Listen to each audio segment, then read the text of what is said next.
사랑합니다. 성도 여러분, 주의 은혜와 평강이 함께하기를 소망합니다. 오늘 수요일이네요.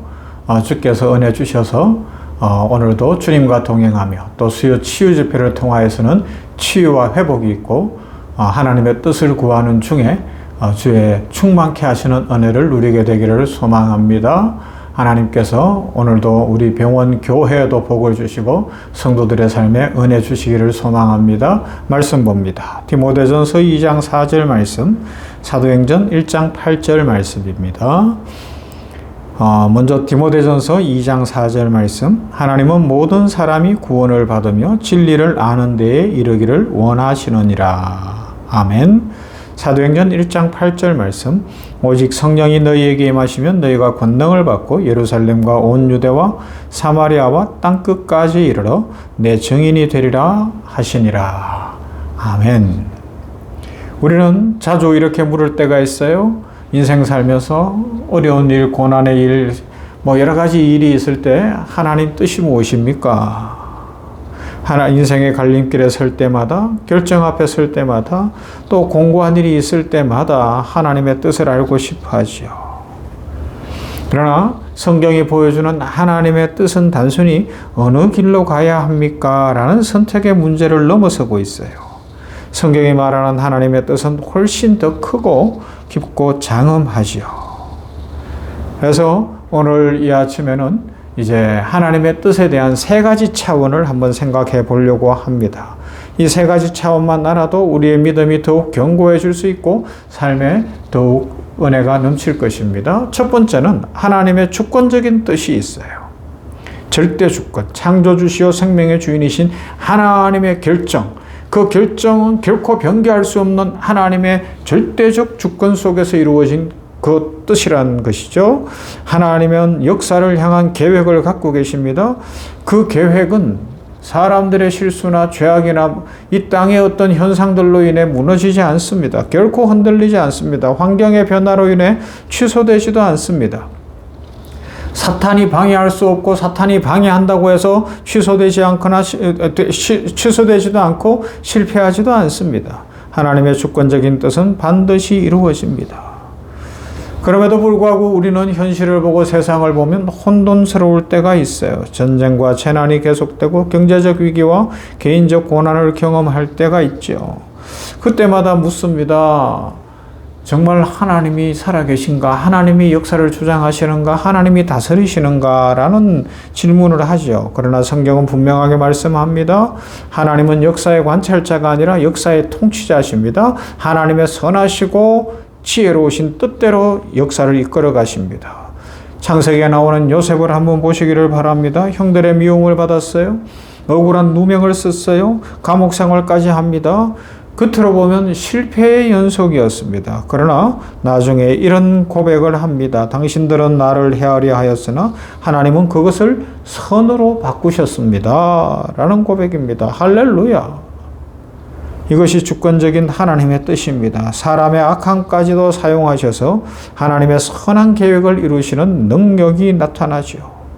그래서 우리가 다 이해하지 못해도 하나님의 주권은 흔들리지 않습니다. 이 사실을 믿는 것이 신앙의 기초죠. 내 삶이 우연의 결과가 아니라 하나님의 손 안에 있다는 확신입니다.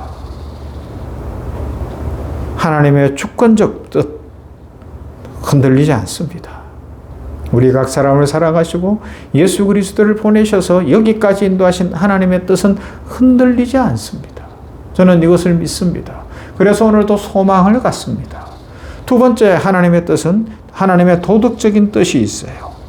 말씀 속에 나타난 계명과 이런 어떤 기준을 통하여서 실천해야 되는 것이죠. 이건 우리가 반드시 삶에서 순종해야 되는 것입니다. 하나님의 주권적인 뜻은 우리나 역사와 상관없이 하나님께서 이루어 가십니다. 거기에 우리는 은혜로 동참하게 되죠. 그러나 도덕적인 뜻은 우리의 순종을 요구하고 삶의 실천을 요구합니다. 하나님은 우리에게 거룩하라 말씀하십니다. 사랑하라 말씀하십니다. 정직하고 용서하고 섬기라 말씀합니다. 이것이 하나님의 도덕적인 뜻이지요. 우리는 종종 하나님의 뜻을 너무 복잡하게 해석하려는 경향이 있어요. 어느 직장을 가야 합니까? 어느 선택이 맞습니까? 그러나 하나님은 먼저 우리들에게 이렇게 질문하십니다. 너는 지금 정직하냐? 너는 지금 사랑하냐? 너는 지금 말씀에 순종하고 있냐? 하나님의 뜻은 먼 미래에 대한 비밀이기 전에 오늘 우리의 삶에서 나타나야 되고 실천해야 되는 순종이라고 이야기할 수가 있는 것이죠. 가정에서 화가 나는 일이 있을 수 있어요. 그러나 내가 옳다고 해서 가족들에게 상처를 주지 않는 것, 상처 주는 말을 하지 않는 것 중요하죠. 직장에서 작은 이익을 위해서 양심을 속이지 않고 자기 이익만을 위해서 다른 사람들하고도 잘 어울리지를 못하고 이렇게 살면 안 되는 거예요. 그게 사람들이 안 보는 것 같아도 다 보고 있어요. 그죠? 보이지 않는 자리에서 하나님을 의식하며 살아가는 것이 중요합니다. 그것이 하나님의 뜻 안에 거하는 삶이라고 할 수가 있습니다. 하나님의 뜻은 거창한 사명 이전에 작은 순종에서 시작되어집니다. 우리가 반드시 삶으로 살아내야 되는 문제, 하나님의 뜻이 있어요. 사랑과 희락과 화평과 오래 참음과 자비와 양성과 충성과 온유와 절제와 같은 열매를 맺어가는 것이죠. 그 다음에 세 번째는 하나님의 구속적 뜻이 있습니다. 디모데전서 2장 4절을 말씀합니다. 하나님은 모든 사람이 구원을 받으며 진리를 아는 데 이르기를 원하시느니라. 이것이 하나님의 마음입니다. 하나님은 몇 사람만이 아니라 모든 사람이 구원받기를 원하십니다. 그래서 독생자 예수 그리스도를 보내셨고 십자가를 허락하셨고 부활의 능력을 나타내셨습니다. 그리고 사도행전 1장 8절은 이렇게 말씀합니다. 오직 성령이 너희에게 마시면 너희가 권능을 받고 예루살렘과 온 유대와 사마리아와 땅끝까지 이르러 내 증인이 되리라 말씀하십니다. 성령이 임하시는 목적이 무엇입니까? 은혜로운 체험, 능력 있는 체험, 그것만을 위한 것이 아닙니다. 더 중요한 것이 그 능력과 은혜로 말미암아 증인의 삶을 사는 것이죠. 땅끝까지 이르러 증인이 되는 것, 하나님의 뜻을 이루어가는 것, 하나님의 구속적인 뜻, 이것을 이루는 겁니다. 하나님의 구속적 뜻은 잃어버린 영혼을 향해 있습니다. 교회가 존재하는 이유도 여기에 있어요. 우리에게 시간과 물질과 또 여러 상황들을 주신 이유도 여기에 있습니다. 우리가 이 땅에 지금 살아가야 되는 이유도 여기에 있어요. 주의 복음을 전하는 것, 선교하는 것, 전도하는 것. 여러분, 우리는 하나님의 구속적인 뜻의 실현을 위해서 오늘 무엇을 하고 있습니까? 한 영혼을 놓고 기도하고 있습니까? 나의 직장의 동료, 나의 가족, 아들이 예수를 믿든지 안 믿든지, 딸이 예수님을 믿든지 안 믿든지, 부모님이 예수님을 믿든지 안 믿든지 내 마음에 아무런 부담이 없나요? 오롯이 그냥 이 땅에서만 잘 살면 된다고 생각하십니까?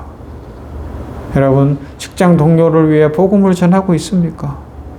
아유, 저 사람이 교회 오든지 안 오든지 나는 그런 일은 안 하겠다, 이런 생각하고 있습니까?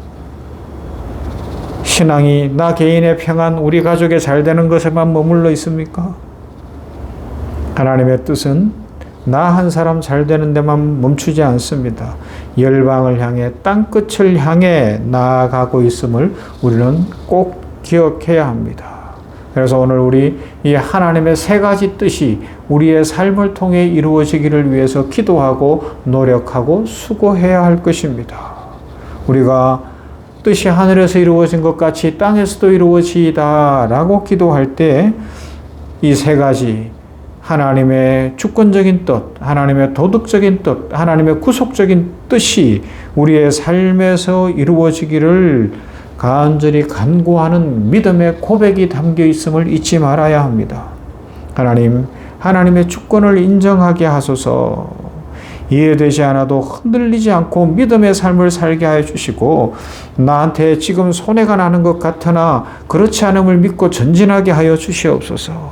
하나님의 말씀에 순종하고 세상과 타협하지 않으며 세상의 윤리 도덕적 가치 기준보다 더 복된 삶, 선한 삶을 살게 하여 주시옵소서. 하나님의 구속의 역사에 동참하여 예수 그리스도의 제자로서 성령 충만함으로 땅끝까지 이르러 복음을 전하는 일에 기도하고 물질로 헌신하고 또 선교지로 나아가며 한 영혼을 품는 인생이 되게 하여 주시옵소서.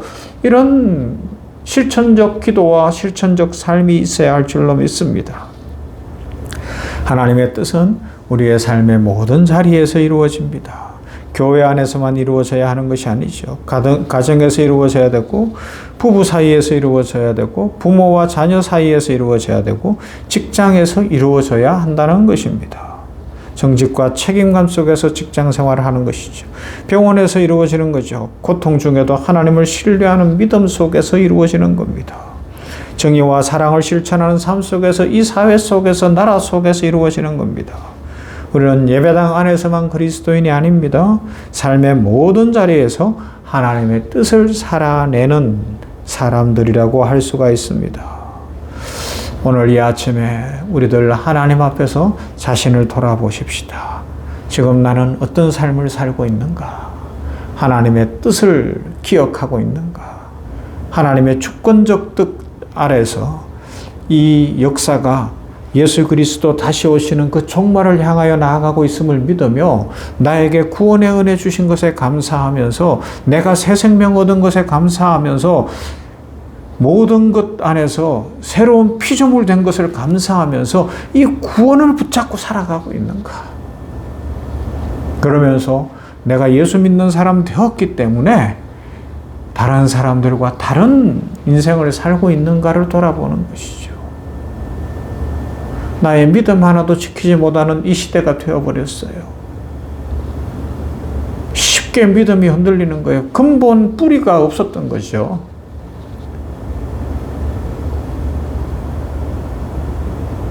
우리들은 어떻게 해야 될 것인가? 그러면서 또 한 가지는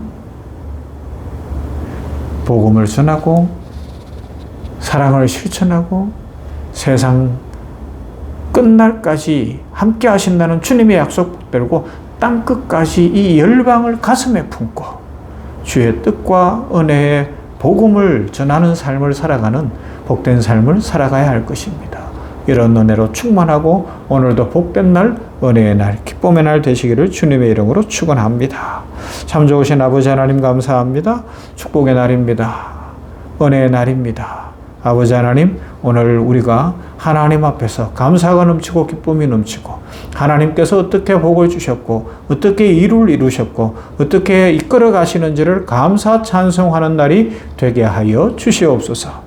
하나님의 주권적인 뜻은 반드시 이루어지며 또 우리들을 하나님의 자녀 삼으시사 도덕적 뜻을 쫓아 믿음의 삶을 살고 순종의 삶을 살고 사랑의 삶을 살게 하셨으니 우리 힘으로 감당할 수 없을 때에 성령 충만케 하시사 잘 감당케 하시며 오늘도 우리들이 땅끝까지 이르러 증인되라는 주의 말씀 붙들고 복음을 전하되 우리 가족에게 또 일가 친척에게 우리 직장 동료들에게 이 세상 사람들에게 주의 복음 전하는 믿음의 삶, 은혜의 삶을 살아가게 하여 주시옵소서.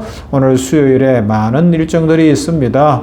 아버지 하나님이여 병원교회 운영위원회도 모입니다. 2025년에 함께 하신 하나님을 찬송하고 모두가 감사하고 기뻐하며 2026년을 축복을 기대하는 시간 되게 하시고 충만한 시간, 은혜의 시간 되게 하여 주시옵소서.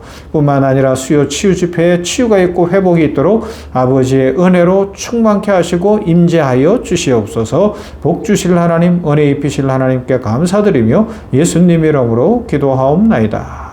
아멘. 430장입니다. 주와 같이 길 가는 것.